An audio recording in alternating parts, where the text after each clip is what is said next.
Good afternoon, ladies and gentlemen. This is Woody Collins with Congo Helping Hands, and we are here for another episode of Talking About Congo.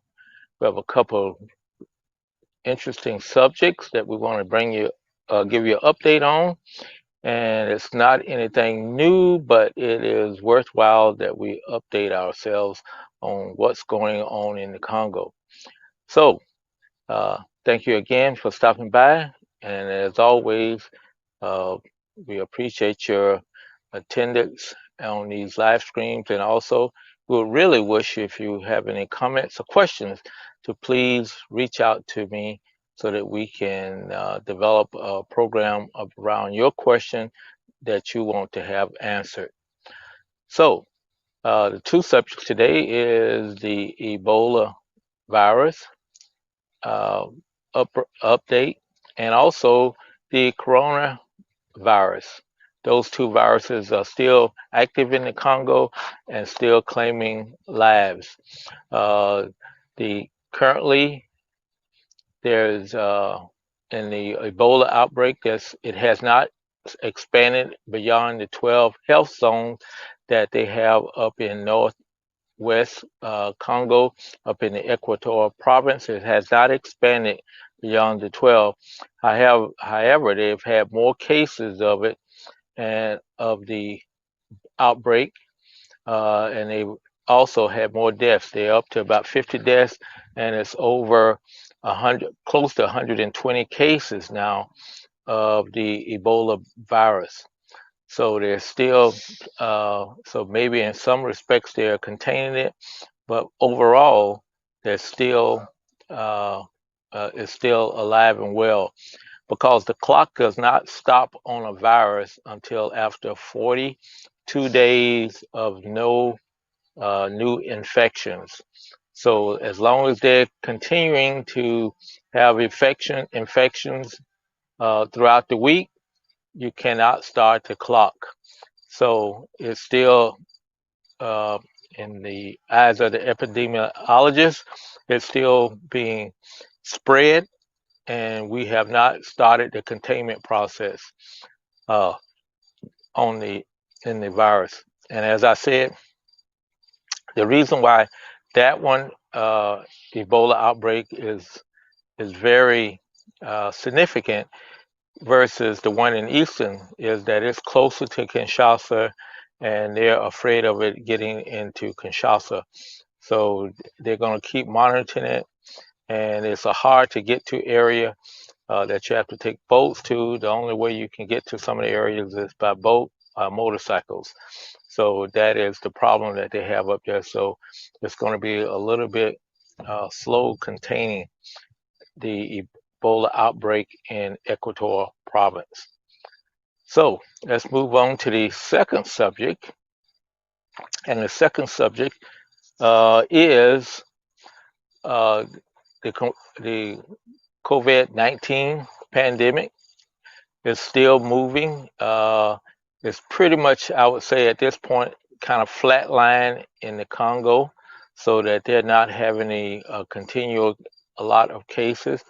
They're up to about 270 deaths now, and still somewhere around 10,400 cases. So it's not gone up much, but they're still having some deaths and having some uh, uh, having the cases are still going in, and they're still having deaths. One of the things I just found out by looking at the presentation that will be presented by Dr. Larry Schlessley, who lives in Kinshasa, and he works with the what we call IMA, the Interfaith Medical Assistance. Uh, he prepared a presentation that will be delivered on the 3rd of October. And one of the things that he's mentioned in his presentation is that the coronavirus deaths are about the same as they were here. They're mostly affecting the older people, 65 and older. Some of the younger people are not seeing uh, any deaths or anything. So it's the older people. And of course, in the Congo, you don't have you have a smaller uh, population of older people. You don't have a large population of of older people like you have here in the United States. Their pyramid is kind of the traditional pyramid where you got hundreds, you got millions of people below the age of 15, and then it pyramids up towards the less and less number of people as you get older. Where here is ours is kind of more of a, I would almost say a cylinder looking, meaning to say you got the same amount of young people, older people as you go up, even though it cones in a little bit, but not as much as you see in the Congo. And that's why they're not having the amount of deaths they had. Another interesting thing that he mentioned, which wanted through one of the organizations that he was associated with, they did testing, and they found that the they tested all the people, and 20% of the younger people had the virus, and they were asymptomatic. So that's to me is kind of disturbing because I don't know what our rate is. I think overall our infection rate is not 20%, but this is not a was not a sample or anything like that. But it was worthwhile noting some of the similarities. And after he's given his presentation, I'll put that online so that we can all look at that. Maybe we'll do a Facebook watch and discuss it for those who will be interested. So if you're interested in maybe looking at what Congo uh, COVID-19 uh, looks like from the eyes on the ground over there, it, let me know, and we will program a day that we will actually sit down and go through some of the that and then have a discussion on it. So those are the two things I wanted to talk about today.